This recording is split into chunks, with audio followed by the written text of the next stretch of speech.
देख रहे हैं न्यूज 18 मगध समाचार। मैं हूं मणिकांत। और जिस तरह से प्रत्येक दिन सूरज का पूरब में उगना निश्चित है, उसी तरह से लाख विरोधी लोग छटपटा ले, कुछ भी कर ले, लेकिन भारत की सरकार में प्रधानमंत्री के रूप में एनडीए का नेता, आज का प्रधानमंत्री, फिर दोबारा वही पिछड़ा समाज का बेटा नरेंद्र मोदी ही बैठेगा।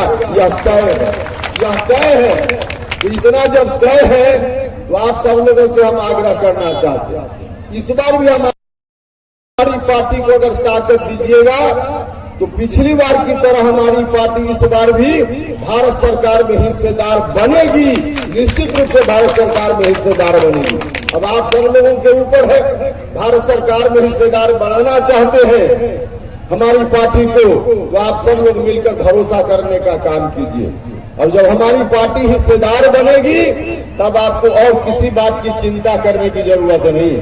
विरोधी लोग आएंगे और अनेक तरह की बात करेंगे, कंफ्यूजन पैदा करने की बात करेंगे। एक तो 35 साल लालू यादव जी की सरकार 15 साल और नीतीश जी की सरकार लगभग 20 साल, 35 साल। अब 35 साल में कहां पहुंचा दिया बिहार को इन लोगों ने। देखिए, जो गरीब लोग हैं, सरकार से सबसे ज्यादा किस चीज की जरूरत है उनको? दो चीज की जरूरत सरकार से सबसे ज्यादा है। एक है स्वास्थ्य के संदर्भ में, कोई व्यक्ति बीमार पड़ जाए, अस्पताल में इलाज का मामला हो तो गरीब आदमी को सरकार की मदद चाहिए, क्योंकि गरीब आदमी को सरकार की मदद नहीं मिलेगी तो प्राइवेट अस्पताल में उसके पास पैसा कहाँ है कि जा पाएगा। सरकारी अस्पताल में जाना पड़ेगा, उसकी मजबूरी है। प्राइवेट में तो जिनके पास पैसा है तो सरकारी अस्पताल में जाता है क्या? जिनके पास पैसा है प्राइवेट अस्पताल में, लेकिन गरीब आदमी कहाँ जाएगा? गरीब आदमी तो उसी सरकारी अस्पताल में, जिस सरकारी अस्पताल की दुर्दशा आप सब लोग देख रहे हैं। अब 35 साल में लालू जी और नीतीश जी मिलकर एक अस्पताल को नहीं ठीक कर पाए तो क्या स्वास्थ्य की स्थिति है आप सब लोगों को मालूम। और जहां तक शिक्षा का सवाल है, देखिए, किसी तरह का अधिकार आपको मिल जाए, आरक्षण चाहे जितना मिल जाए, लेकिन उस आरक्षण का लाभ, अभी आरोप लगता है और सही आरोप लगता है कि जो ओबीसी के लिए आरक्षण मिला, अलग बात है कि जननायक कर्पूरी ठाकुर जी दूरदर्शी थे बिहार में, तो उन्होंने अति पिछड़ा और पिछड़ा के लिए अलग अलग कर दिया, लेकिन भारत सरकार में तो ओबीसी के लिए एक साथ आरक्षण है, एक साथ आरक्षण है। तो आरोप लगता है कि भारत सरकार में जो ओबीसी के लिए आरक्षण है उसमें बहुत सारी जातियां ऐसी है जिनका आज तक कोई प्रतिनिधित्व नहीं हो पाया। जो ऊपर वाले लोग हैं वही लोग ज्यादा ले लेते हैं ओबीसी में भी। भैया क्यों नहीं ले लेंगे, क्यों नहीं ले लेंगे? देखिए, आरक्षण का लाभ भी तभी मिलेगा जिसके घर का बाल बच्चा पढ़ेगा लिखेगा। अगर पढ़ेगा लिखेगा नहीं तो कहां से आरक्षण का लाभ मिल पाएगा? और जब नहीं मिल पाएगा, पढ़ाई लिखाई नहीं होगी तो कुछ भी कर लीजिए, विकास मुकम्मल नहीं हो सकता है शिक्षा के बिना। शिक्षा होगी तभी विकास गरीब लोगों का भी हो पाएगा, इसके अलावा कोई दूसरा रास्ता नहीं।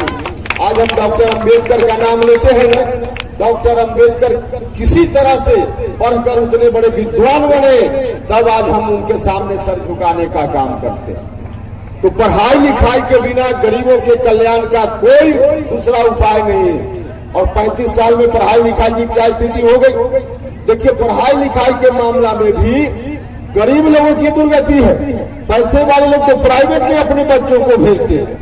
ये जो मास्टर साहब यहाँ भी कई सुन रहे हो, हमारे आपके घर के मास्टर साहब हैं, लेकिन मास्टर साहब जो सरकारी स्कूल में पढ़ाते हैं वहां से वेतन लेते हैं। पता कर लीजिएगा, पढ़ाते होंगे वहां, वेतन लेते होंगे वहां से, लेकिन अपना बेटा बेटी को उस स्कूल में मास्टर साहब भी नहीं पढ़ाते हैं। उनका बच्चा भी प्राइवेट स्कूल में पढ़ता है, सरकारी स्कूल में नहीं पढ़ता है। सरकारी स्कूल में वो गरीब लोगों का बच्चा ही पढ़ता है, जहां क्या दुर्दशा है पढ़ाई लिखाई की स्थिति की। तो 35 साल इन लोगों को दिया, 35 साल में न एक अस्पताल ठीक कर पाए, न एक स्कूल ठीक कर पाए, अब क्या खाक ठीक करेंगे? 35 साल कोई कम समय होता है। और फिर से दोनों भाई मिलकर के, एक तो नीतीश जी को थोड़ा, हम तो उनका बहुत सम्मान करते रहे हैं, लेकिन मुझको भी दुख हुआ जब उन्होंने फैसला ले लिया कि फिर से हम बिहार को उसी हाथ में सौंप देंगे जहां से बाहर लाने के लिए आप सब लोगों ने नीतीश जी को साथ दिया था।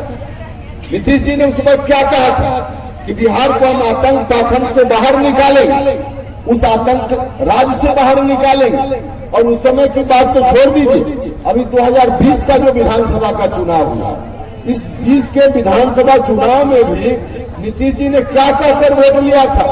यही कहा था 15 साल बनाम 15 साल, मतलब लालू जी का शासन खराब था, हमने अच्छा किया इसलिए वोट दे दीजिए।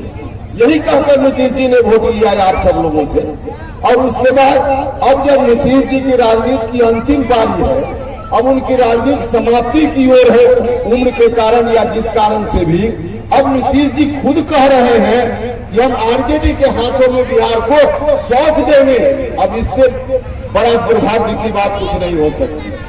तो भाइयों और मित्रों, अब नीतीश जी तो जिस रास्ते पर चले गए हैं, अब उस रास्ते पर अगर बिहार उनकी बातों में आकर अगर आप सब लोगों ने उनका साथ दिया और बिहार फिर से वही चला गया, तो जो आतंक और पाखंड का वातावरण उस समय था 2005 के पहले, बिहार फिर उसी स्थिति में चला जाएगा। इसलिए कृपा करके वहां तो मत जाने दीजिए, इन लोगों के ऊपर भरोसा मत कीजिएगा। हम आपसे कहना चाहते हैं कि कुछ कंफ्यूजन पैदा करने का प्रयास करेंगे, कंफ्यूजन के रूप में कुछ नाम लेंगे, कहेंगे कि केंद्र में फलाने की सरकार आ जाएगी तो संविधान बर्बाद हो जाएगा, फलाना हो जाएगा, चिलाना हो जाएगा। हम आपको आपकी ताकत का एहसास कराना चाहते हैं। देखिए, आप सब लोग अगर सजग रहिएगा, ओबीसी दलित महादलित समाज के लोग, ओबीसी समाज के लोग सजग रहेंगे, तो दुनिया की कोई ताकत डॉक्टर अंबेडकर के संविधान में परिवर्तन लाने का काम नहीं कर पाएगी, नहीं कर पाएगी। और ऐसा हुआ है, ऐसा हुआ है। याद कीजिए, अभी से कुछ साल पहले दलित भाइयों के ऊपर जो कहीं अत्याचार होता है, उससे रक्षा के लिए, बचाव के लिए जो कानून बना हुआ है, उस कानून में संशोधन की बात हो रही थी। न्यायालय के एक आदेश के कारण उस वक्त पूरे देश भर के दलित लोग एक दिन देश भर में सड़क पर आ गए। शाम होते होते भारत सरकार को बयान देना पड़ा कि न्यायालय के उस आदेश को हम प्रभावहीन करने के लिए कानून में बदलाव करेंगे, और भारत सरकार को यह काम करना पड़ा। और दूसरा उदाहरण, क्या इधर करने लगे, क्या करवा रहे? दूसरा उदाहरण आप सब लोगों को याद होगा, कृषि कानून देश में आया था, कृषि कानून आया था, देश भर के किसान लोग आंदोलित हो गए, लगभग साल भर तक आंदोलन चला, और किसानों के आंदोलन से विवश होकर भारत सरकार के प्रधानमंत्री जी को आना पड़ा और आकर उनको कहना पड़ा कि हमसे शायद भूल हो गई है, हम इस कानून को वापस लेने का काम करते हैं। तो जनता जब सजग होती है तो सरकार अपने कदम को वापस लेने के लिए मजबूर होती है। आप लोग जितनी सजगता से रहिएगा, कोई आपका बाल बांका नहीं कर पाएगा। जो लोग भी कहने आएंगे कि अनर्थ हो जाएगा उनके आने से, उनको बताइएगा कि हम लोग जगे हुए हैं, इसलिए कोई हमारा कुछ भी नहीं बिगाड़ पाएगा। तो एक तो आप जगे रहिए, और दूसरा उपेंद्र कुशवाहा जैसे वकील को आप ताकत दीजिए। अभी की बात नहीं है, हम सिर्फ अभी नहीं बोल रहे। याद होगा आप सब लोग, अभी जोगिंदर चौहान जी जब बोल रहे थे, न्यायपालिका में, खास करके उच्चतर न्यायपालिका में, हाई कोर्ट और सुप्रीम कोर्ट में जज बनने का रास्ता बंद है। किन के लिए बंद है? दलित भाइयों के लिए बंद है, ईबीसी के लिए बंद है, ओबीसी के लिए बंद है, और यहाँ तक कि सवर्ण जात के भी जो गरीब लोग हैं, कितना भी उनका बाल बच्चा पढ़ने में तेज हो, सुप्रीम कोर्ट और हाई कोर्ट में आज जो व्यवस्था है वह जज बनने की, उस व्यवस्था के तहत जज बन ही नहीं सकता। आपके परिवार का तो बन ही नहीं रहा। इतने दिनों में कभी कभी एक आध सुप्रीम कोर्ट में जज ईडीसी ओबीसी समाज का बना होगा, एक आध गिनती के लिए। अब जब सुप्रीम कोर्ट में जज नहीं रहेगा आपका, हाई कोर्ट में जज नहीं रहेगा आपका, तो आपको न्याय कहां से मिल पाएगा? नीचे के न्यायालय से कुछ हो भी जाए तो हाई कोर्ट जाना पड़ता है, अंतिम रूप से न्याय के लिए सुप्रीम कोर्ट जाना पड़ता है, और वहां नहीं है। और यह बात आज सिर्फ हम नहीं उठा रहे हैं, जब भारत सरकार में मंत्री थे हम उस समय, हम एनडीए में रहते हुए, मंत्री रहते हुए पहली बार पार्लियामेंट में सवाल को उठाने का काम हमने किया था उस समय। इसलिए भरोसा करने का काम कीजिए। आपके वकील के रूप में जो भी कोई कंफ्यूजन पैदा करने की कोशिश कर रहा है, उनको तो एक तो कहिए कि सजग हम हैं, कोई नहीं बिगाड़ पाएगा, और दूसरा उपेंद्र कुशवाहा जैसा वकील रहेगा तो आपके लिए लाठी लेकर हम वहां खड़ा रहेंगे। हम वहां भी इस बात के लिए जरूरत पड़ेगी तो निश्चित रूप से हम खड़ा रहेंगे। जो विचारधारा है उस विचारधारा से हम कभी समझौता नहीं कर सकते। हम गठबंधन में चाहे जहां रहे, विचारधारा से समझौता कभी हम कर ही नहीं सकते हैं। इसलिए कि जननायक कर्पूरी ठाकुर जैसे लोगों के कारण ही हम राजनीति में आए। जननायक कर्पूरी ठाकुर जी नहीं होते, मेरे पिताजी से इनका निकट का संबंध था, अगर नहीं होता उस तरह का संबंध, विद्यार्थी हम थे, उस वक्त जननायक कर्पूरी ठाकुर जी का मुझको सानिध्य मिला। अब उनका सानिध्य अगर नहीं मिला होता तो उपेंद्र कुशवाहा राजनीति में कभी आता ही नहीं। हम राजनीति में आए हैं तो इनके कारण आए। इन लोगों की जो विचारधारा है जननायक कर्पूरी ठाकुर की, जो विचारधारा है जगदेव बाबू, इस विचारधारा के साथ हमारी पार्टी चल रही है। हमारी पार्टी विचारधारा के साथ, जिस विचारधारा के साथ चल रही है, हम उस विचारधारा के साथ कभी समझौता करने का काम न हमने कभी किया है और न भविष्य में हम करने का काम करेंगे। इसलिए आप सब लोगों से आग्रह है कि भरोसा करने का काम कीजिए, भरोसा कीजिए। आपके हक के लिए जितनी मजबूती से लड़ने की जरूरत होगी हम लोग लड़ने का काम करेंगे। तो ताकत दीजिए। आप सब लोगों से यही आग्रह, सब लोगों से यही निवेदन है, जो लोग भी कंफ्यूजन पैदा करने का प्रयास करेंगे उनकी बातों में मत जाइए। उनकी बातों में जाइएगा तो फिर 35 साल वाले लोगों को ताकत मिलेगी और फिर से वही पुराना वाला 2005 के पहले वाला राज लौटेगा।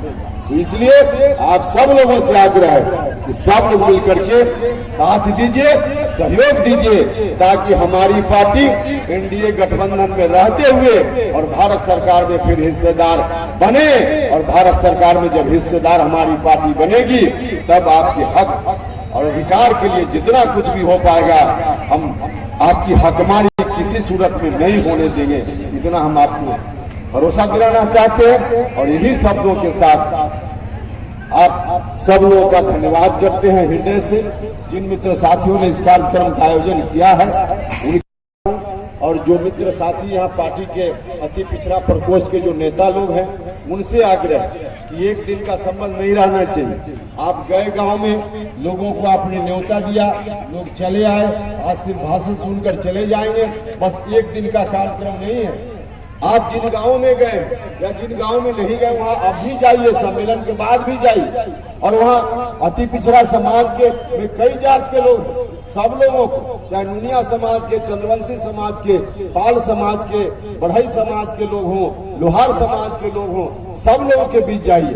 पार्टी का अलग अलग प्रकोष्ठ और जाति के लिए अलग अलग प्रकोष्ठ वाले काम कर रहे हैं, लेकिन अति पिछड़ा प्रकोष्ठ के लोगों की विशेष जवाबदेही जिन लोगों के गांव में जहां गए हैं वहां जिन लोगों से आपका संबंध बना है, जहां नहीं गए हैं वहां संबंध बनाइए और जीवंत संबंध बनाकर रखिए, ताकि एक सेतु बने, एक पुल बने। हम चाहते हैं आपके बीच और हमारे बीच एक पुल बने, एक सेतु बने, ताकि जब कभी उपेंद्र कुशवाहा की जरूरत महसूस कीजिए तो सीधे उस पुल पर, ओवर ब्रिज पर चलकर मेरे यहाँ तक पहुंच जाइए। कोई बीच में रोकने वाला नहीं मिलेगा, कोई बीच में रोकने वाला नहीं मिलेगा। तो पुल बनाने का काम करना है, ओवर ब्रिज बनाने का काम करना है। हम चाहते हैं कि समाज अच्छा बने, समाज में जो लोग भी रहते हैं सब लोगों को जितना अधिकार मिलना चाहिए उचित अधिकार सब लोगों को मिले। हम वैसे लोगों की तरह नहीं हैं जो अनर्गल बात बोल करके समाज में तनाव पैदा करना चाहते। हम किसी जात विशेष को गाली देने वाले लोग नहीं हैं। हम तो समाज में ऐसा वातावरण चाहते हैं कि कोई किसी को गाली नहीं दे, बल्कि सब एक दूसरे का सम्मान करे और सबको जितना अधिकार होना चाहिए सब लोगों को अधिकार मिले, इज्जत सम्मान और रोटी सबको मिले। यह ऐसा समाज हम बनाना चाहते हैं। तनाव मुक्त समाज हम बनाना चाहते हैं। हर जाति के लोगों की इज्जत हो, सम्मान हो और जिनको अधिकार अभी तक नहीं मिल पाया है वैसे लोगों को भी अधिकार मिले, ताकि एक साथ बैठ करके एक ही दरी पर बैठ करके सब लोग खाना खाए। उस दरी पर दलित समाज के लोग भी बैठे, महादलित समाज के लोग भी बैठे, उसी दरी पर अति पिछड़ा समाज के लोग भी बैठे, उसी दरी पर हिंदू मुस्लिम सब बैठे और उसी दरी पर पंडित जी भी बैठे, उसी दरी पर उपेंद्र कुशवाहा भी बैठे। हम ऐसा समाज बनाना चाहते हैं और सबके पत्ता में सबके प्लेट में भोजन हो और सब लोग आराम से अपना जीवन व्यतीत कर सके, ऐसा समाज हम बनाना चाहते हैं। तो इसके लिए आप सब लोगों से आग्रह है कि सब लोग मिलकर आइए और हमारी पार्टी को ताकत देने का काम कीजिए। बहुत बहुत धन्यवाद।